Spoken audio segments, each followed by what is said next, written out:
So after recording this video, it came to my attention that someone's already made basically this exact same thing. So crap, but at least mine looks better, and mine's in beta 1.8, so that means it's cooler.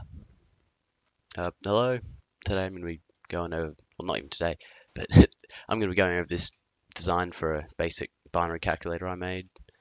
Took me a few days. I think it's pretty cool. It looks very complicated, but it's really quite simple. So other than the XOR gate based design, which is a simple logic gate, so I can't really be credited to anyone in particular, other than that, which I modified, this is all made by me. So you can see, let's say 9 first input and 25 maths. That. We can see the input it gives. Did I do that right? Hold on. That's 25 and... No, okay. Yep. I'm silly. Okay, 920. That is, yes, 34. Okay, that is right. So, the way it works, the main processing is the pink stuff. That is over there. The original design for it was done over here. I'll go through that later. For the light blue, all you need to know is that it means that when I turn these on, when the lever is turned off, the torch turns on, which I could have also done just by doing this, but that doesn't look as cool. So that's what the light blue does. It has to be different because otherwise these dusts would interfere with each other, meaning it wouldn't be tileable. I should probably explain a bit better on how this works. So this lever is currently on, and that turns this on, turning this torch off, turning this off, and then this is where the output comes from, which then allows this torch to be on, turning off the torch. Then when I flick this off, this turns off, allowing this to be on, turning this on, giving an output, and then turning this torch off, turning this torch on. For these ones, it has to be a bit different because otherwise they would interfere with each other. So this lever is taken from a repeater there, or the output is taken from the repeater because it can't be dust. That is sent into this here, which turns, or this torch here turns this off, which turns this one on, turning this one on, this dust on, which goes down, turns that off, allowing that to be on, turning this off. And then when the lever is off, that's turned off, turning this torch on, powering that, powering this, turning that off, allowing the output to be taken out, turning all this off, this torch is on, that torch is off, meaning this torch is on. Hopefully that made sense. And then the lime takes the output, goes into the blue, which then takes the outputs and puts them into the processing. That's for each of these, go into all the different ones for each light. Then the yellow takes it out of the processing and puts the output into this, into the orange, which is for the display. So I was originally going to have a red coder mesh here, but as it turns out, they don't exactly work in this version. If I go over here, let's see, any line, put an input into here, makes the line a bit longer so you can see. And then if I put a second input into it, it goes and then it stops. Because these would be interfering with each other, this should be, so from here it will be 15, 14, 13, 12, 11, 10, 9, 8, 7, 6, 5, 4. So this will be a 4. And this will be 15, 14, 13. So this one should be a 3, but it should also be a 13. And this one should be a 12, but it should also be a 4. So it kind of just stops, and the signal from this one stops here. You can see it keeps going this way. But here it just ends. So that's a fun little thing in this version that stops the red coder meshes from working. I don't know if the mesh red coder design was actually made by Cube Hamster himself. I believe he made the red coder, correct me if I'm wrong. Back in the day when he made it, either he made it or I saw it in one of Azuma's old Hermitcraft videos, or at least I got the idea from that, so I definitely don't deserve credit for that. And the reason this is looking as funky as it is because I have to have these staggered like this to be able to take the input individually. But these all have to be coming in, like the lines can't be next to each other, which was my original idea using the red coder mesh, but as I said, that's not a thing. So these all have to take individual inputs, and these by default are always on, turning all these lights off. And then when they're told to turn on, to show that this number is true, unless binary works, and to show that that light should be on, then it powers this torch, turning this off.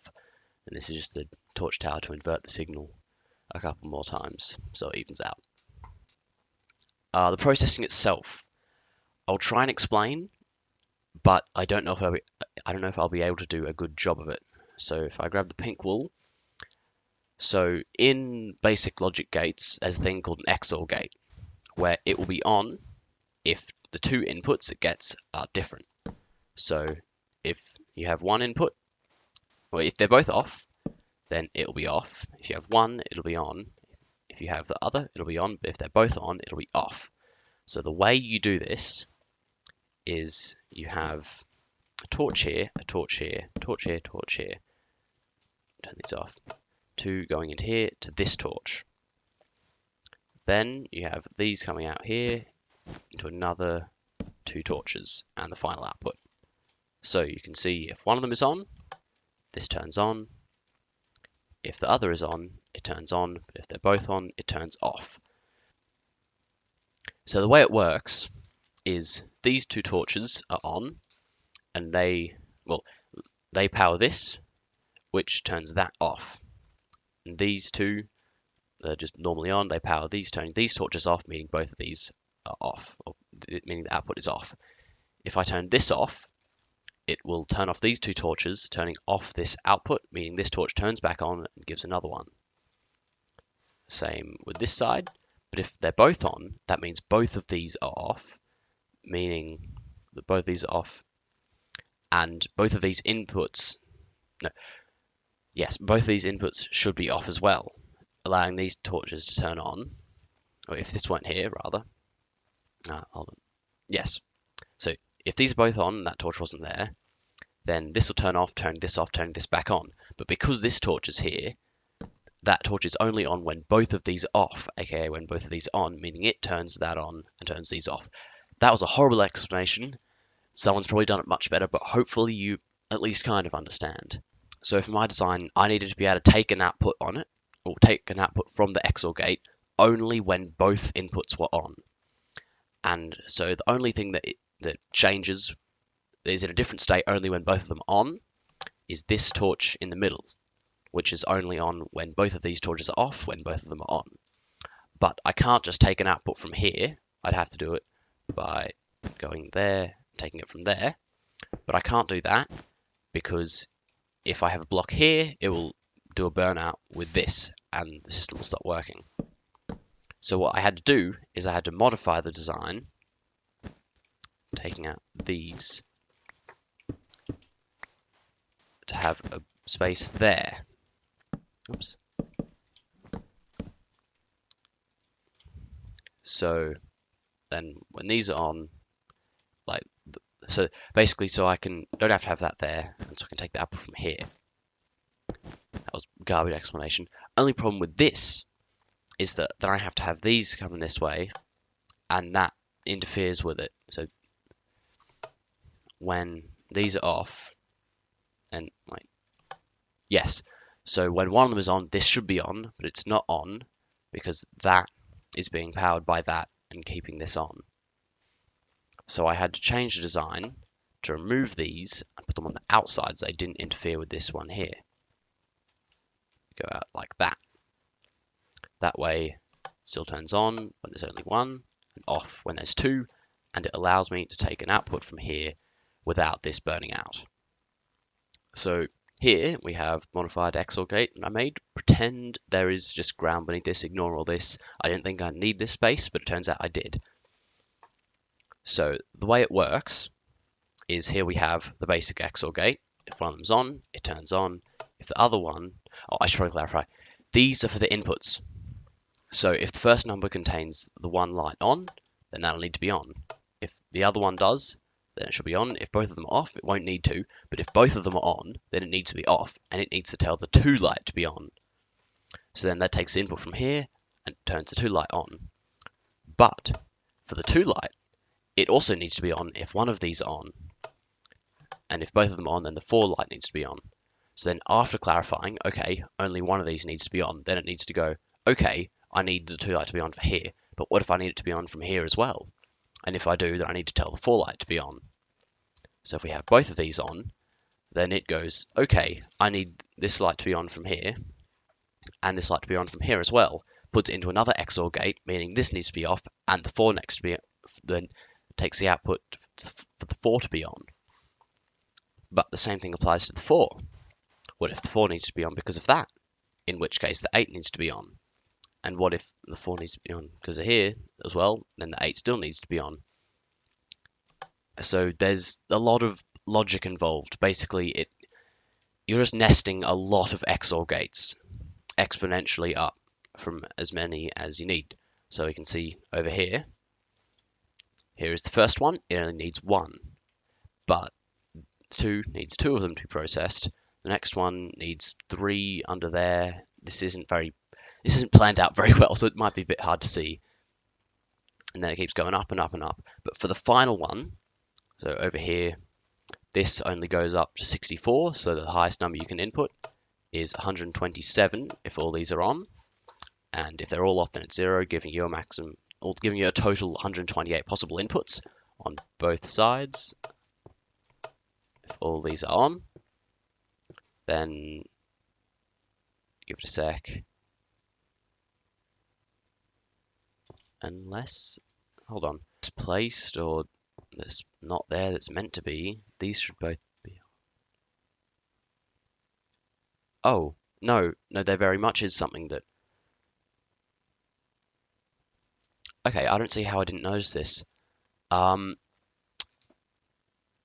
That's very interesting. Why is this not on? Do I need to... Is it self-powering it? No, it can't be self-powering because it'll be self-unpowering, but that's not how it works. What if I do this? And it's fixed. Okay. Well, that's some beta Minecraft mechanics for you there. Don't know why that wasn't working. What if I put it back now? Nope, still not working. I don't see why that should be a thing, but apparently it is. Okay, well, that's fixed now. Point I was making, 128 possible inputs on both sides and 255 possible inputs on all of them, because you can't get 255. But you can get everywhere from 1 to 254 and 0. But you can't get 255 without having another 1 input, which I don't think this system can actually have, because, no, I just have to put another input in there. And, oh, no, then I'd have to have a whole nother layer on top of that. Okay, that's not a thing, basically, is what I'm saying. So yeah, not the best design, but it works, and it's pretty cool. I'm proud of it.